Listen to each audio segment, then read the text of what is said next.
지전자여 시편금과 비파와 수금으로 여호와께 감사하며 주의 이름을 찬양하고 아침마다 주의 인자하심을 알리며 밤마다 주의 성실하심을 베품이 좋으니이다.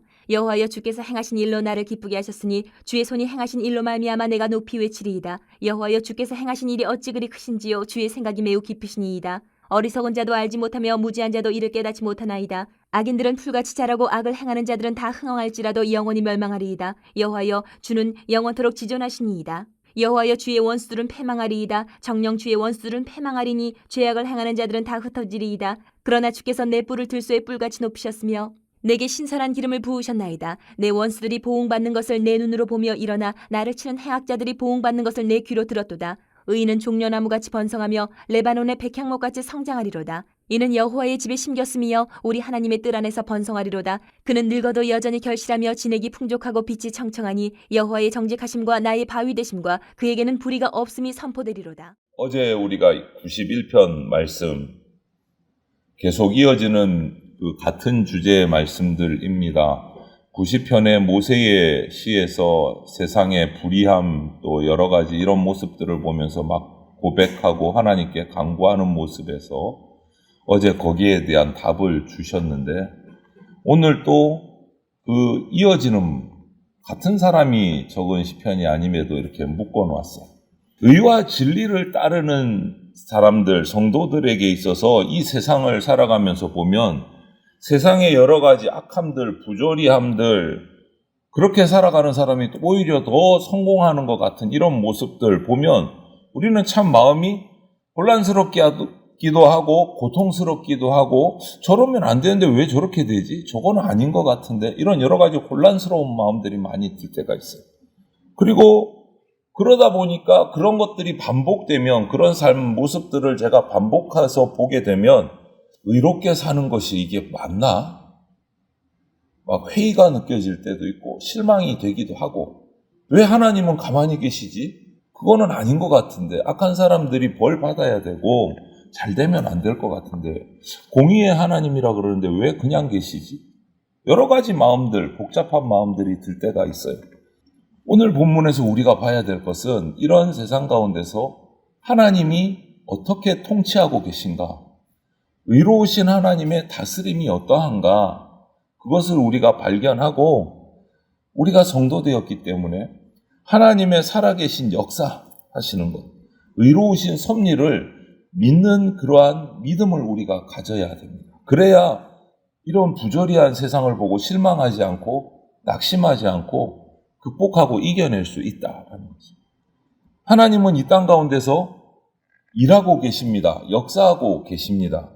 시인은 오늘 4절, 5절을 보니까 하나님이 행하신 일을 기억하면서 찬양한다 하고 되어 있어요. 4절, 5절에 보니까.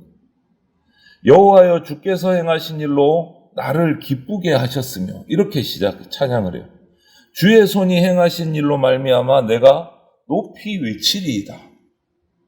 여호와여 주께서 행하신 일이 어찌 그리 크신지요. 주의 생각이 매우 기쁘십니다. 이렇게 노래하고 있어요. 시는 노래잖아요. 시는 노래. 이 시편이란 말이에요. 시예요. 하나님의 일하시는 거, 하나님의 역사하심, 행하는 일은 의롭습니다. 아름답습니다. 내가 그래서 기쁘고 내가 그래서 주의 생각하심을 보면서 찬양합니다. 이렇게 노래한다. 그러면 이 시인은 날마다 우리가 실망하는 것들 실망하지 않고 악인이 악한 일하면 하나님이 딱 벌 주고 의인이 착한 일하면 상 주고 이것만 봐서 이렇게 찬양할까요? 그거는 아니다라는 거예요. 우리는 때로 죄 때문에 망가진 세상을 바라보면서 이게 맞을까? 실망하기도 하고 여러 가지 이런 세상을 어떻게 살지? 이런 생각을 하기도 하지만 우리는 하나님이 이 세상 가운데서 일하시는 역사하시는 그 모습을 볼 수 있는 영적인 눈을 가져야 됩니다. 영안이 열려져야 영적인 눈을 가져야 그때야 비로소 하나님이 이렇게 일하시는구나. 이것을 깨달을 수 있어야 영적인 안목을 가질 수 있게 되고 그러면 이 시인처럼 힘도 나고 실망하지도 않고 기쁨도 생기고 소망도 생길 수 있다. 그러면 찬양할 수 있고 예배할 수 있게 됩니다. 영안이 열려야 됩니다. 영적 안목을 가져야 됩니다. 그냥 인간적인 눈으로 보면 이거는 아닌 것 같고 왜 이렇게 세상이 엉망일까? 그런데 그 사람들은 왜 잘 되지? 이런 막 실망스러운 이 상황 속에서 영안이 열려지고 만물이 세계가 하나님의 그 섭리 손 안에 있음을 우리가 깨달을 때 우리 영혼은 그래서 그렇군 만족할 수 있는 이렇게 영적 안목을 가지게 되면 우리 성도들은 하나님의 영광을 하나님의 일하심을 자랑할 수 있게 돼요. 전도할 수 있게 돼요. 세상 사람들이 그렇게 되면 우리들을 보고 우리 그리스도인인 우리들을 보고 어둠 속에 있으면서 빛을 볼 수 있게 되는 거예요. 하나님의 영광을 보게 되는 거예요. 누구를 통해서? 우리를 통해서. 그러면 그들 가운데도 어두운 세상 가운데 물들어 살면서도 빛이 보고 싶은 사람들이 있어요. 하나님의 택함 받은 자들이 있어요. 빛이 필요한 사람들, 소금이 필요한 사람들이 있단 말이에요. 그들 가운데 우리 그리스도인들을 통해서 하나님의 빛을 발견하게 해주고 하나님의 소금의 역할을 해서 어두운 가운데서 그들을 건져내는 희망이 되고 소망이 되는 그런 삶을 우리가 살아야 된다. 그렇다면 살펴봐야 돼요. 나는 지금 그리스도인으로서 세상 사람들한테 어떤 모습으로 보여지고 있을까? 빛으로 보여지고 있을까? 소망으로 보여지고 있을까? 소금으로 보여지고 있을까? 아니면 너나 나나 너는 교회 다닌다고 하는데 너나 나나 다를 바 없네. 똑같네. 똑같이 세상 방법으로 살아가고 똑같이 실망하고 똑같이 고통당하고 별반 다를 거 없는데 내가 뭐 한다고 널 따라서 교회를 가겠냐. 놀러 가지. 이렇게 되는 거예요. 그래서 우리는 말씀 앞에서 살펴야 돼요. 내가 세상에서 어떤 모습으로 보여지고 있을까? 우리 안에 하나님의 형상이 있을까? 날마다 살펴야 돼요. 그렇지 않으면 우리가 빛과 소금으로 살아갈 수가 없어요. 역사하시는 하나님을 발견하고 깨달을 수 있는 영적 안목이 그리스도인이 우리에게 필요하다. 오늘 보십시오. 악인은 잘 되는 것 같아요. 그런데 하나님은 그 악인의 번성함을 결코 끝까지 그냥 두시지 않는다는 말이에요. 자비로우시고 하나님은 긍휼하셔서 참아주시고 은혜를 베푸시고 기다려주시는 분이시기도 하지만 때가 되면 하나님의 계획하신 섭리의 때가 되면 공의로운 하나님이시기 때문에 악인은 반드시 그 죄가를 묻습니다. 심판하십니다. 결국 그 결과는 뭐냐? 악한 사람들은 허탄한 종말을 결과를 맞이할 수밖에 없어진다. 지금 당장 잘 되는 것 같이 세상적인 눈으로 보면 잘 나가는 것 같이 보일지라도 결국 하나님의 때가 되면 그들의 그 모든 것은 허탄한 안타까운 결말을 맞이하게 되고 의로우신 하나님의 나라는 더욱더 커져간다. 우리가 이것을 영적 안목을 가지고 발견하고 믿어야 된다. 이 세상을 살아가면서 악한 사람들이 잘 되는 거 한두 번 보는 거 아니지 않습니까? 자주 봐요. 그렇다고 그것을 우리는 그때마다 부러워할 필요는 없습니다. 그들의 마지막은 하나님의 심판이 있다라는 것을 우리는 알고 있기 때문에 부러워할 필요가 없습니다. 오히려 그들을 바라보면서 안타까워해야 돼요. 세상 성공에, 세속적인 성공에 완전히 빠져들어가지고 옳은 길을 갈지 모르는 하나님 앞에 나올 줄 모르는 사람들을 향해서 안타까운 마음으로 기도해야 됩니다. 여러분, 세상을 보는데 세상의 기준, 불신자의 잣대를 가지고 이 세상을 우리는 바라봐서는 안 됩니다. 우리는 불신자가 아니잖아요. 우리는 이 세상 사람이 아니잖아요. 하늘나라를 바라보는 사람이잖아요. 말씀의 기준으로 바라봐야 된다. 믿음의 기준으로 세상을 바라봐야 돼요. 그래야 바르게 볼 수 있어요. 그게 영적 안목이에요. 말씀을 바르게 배우고 바로 알아야 그 안목을 가지고 세상을 볼 수 있고 그래야 그 세상 가운데서 하나님이 일하시는 모습을 발견할 수 있게 됩니다. 잣대가 달라요. 세속적인 잣대로 세상을 바라보시면 안 돼요. 우린 기준 자체가 다른 사람들이에요. 예수님이라면 어떻게 하실까? 나라면 어떻게 할까가 아니에요. 예수님이라면 어떻게 하실까? 그게 기준이에요. 내 마음이 아니고 주님의 마음.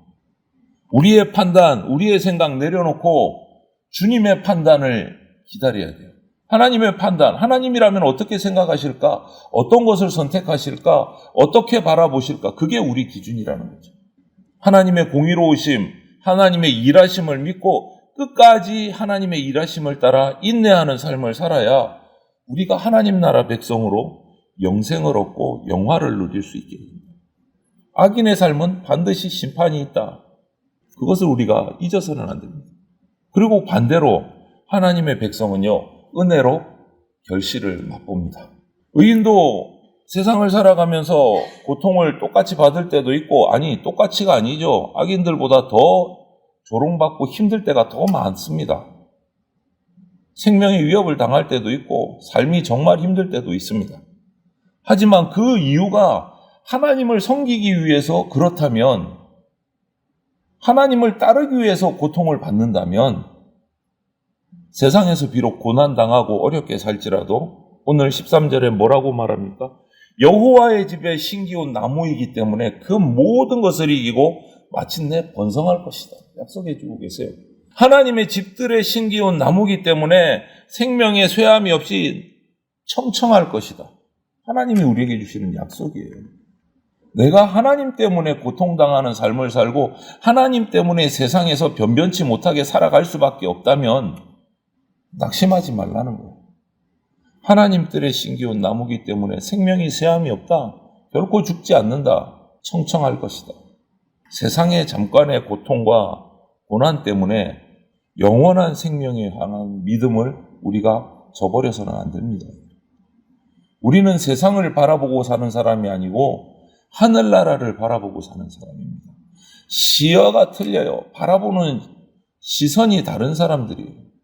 믿음의 사람은요, 하나님의 살아계심, 섭리하심, 그거 믿는 신앙을 가진 사람이잖아요. 그것을 바르게 가지고 영적 안목을 가지고 세상을 바라보면 모든 것을 넉넉하게 이길 수 있고 결국 하나님의 뜻 안에서 아름다운 열매를 맺을 수 있습니다. 우리는 세상에 뿌리 내리지 말고 하나님의 뜻, 하늘나라에 뿌리 내린 사람이 되어야 됩니다. 결국 하나님은 악인은 심판하시고 의인은 선하게 인도하셔서 영과 육이 번성하게 하신다. 약속해 주고 계십니다. 그런 하나님을 신뢰하는 저와 여러분들이 되시기를 바랍니다. 요즘에 많은 교회가 죄에 대해서 말하는 거 주저하고 겁내요. 왜냐하면 교인들이 죄라는 말 듣기를 별로 안 좋아해요. 싫어해요. 어두운 말 듣기가 싫은 거예요. 복에 관한 말 듣고 싶고 하고 잘 된다는 말 듣고 싶고 하고 그래서 어느 목사님이 이런 얘기를 하시더라고요. 이 목사님은 죄에 대해서 정말 날카롭게 설교를 하세요. 그러니까 하루는 장로님이 찾아오셨어요. 예배 마치고 나서. 목사님 용어를 좀 바꾸면 안 될까요? 날마다 죄에 관해서 얘기를 하시니까 그 죄 하지 마시고 좀 다른 용어를 쓰시면 좋겠습니다. 그래서 목사님이 장로님을 바라보면서 그럼 어떻게 바꾸면 될까요? 반문을 했어요. 그랬더니 잠시 고민을 하시더니 장로님께서 그럼 죄라는 말 대신에 잘못이라든가 실수라든가 이런 말로 바꾸면 안 될까요? 어떻겠습니까, 목사님? 그러니까 장로님을 잠시 바라보시다가 목사님이 작은 병 하나를 탁 꺼내시더면서 여기 독약이라고 적힌 병이 하나 있습니다. 이건 분명히 독약입니다. 근데 여기다가 진통제라고 써놓을까요? 이렇게 질문을 했어요. 분명히 이 병에 독약이 들었는데 이거 진통제라고 써놓을까요?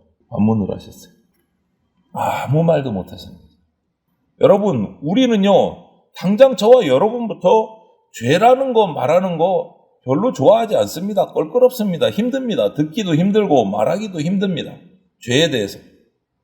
하지만 우리가 잊지 말아야 될 것은 이 하나님이 세우신 예수 그리스도를 통해 세우신 이 교회가 이 땅에 존재하는 이유는 하나님의 통치, 하나님의 진리를 전혀 빠뜨리지 말고 왜곡시키지 말고 전하는 데 있는 겁니다. 그게 교회가 이 땅에 있는 이유예요. 교회가 이 땅에 있는 이유. 이거 잊으면 안 됩니다. 저도 그렇고 여러분도 그렇고. 오늘 본문에 있듯이 15절에 여호와의 정직하심과 나의 바위 되심과 그에게는 불의가 없음이 선포되리로다 하신 이 노래처럼 정직하고 불의가 없으신 하나님께서 성도들을 종려나무같이 백향목같이 풍성하게 열매 맺도록 이끄시기 위해서는 세속의 것들을 빼내야 돼요. 세속에 뿌리 내린 우리의 뿌리를 뿌리채 뽑아서 하나님의 뜰에 심어야 우리가 종려나무같이 늘 푸르고 청청한 백향목같이 될 수 있다는 거예요. 그렇게 되기 위해서 먼저 거쳐야 될 게 뭐냐? 세속의 것들을 떨어버려야 돼요. 그리고 하나님의 뜰에 심겨야 돼요.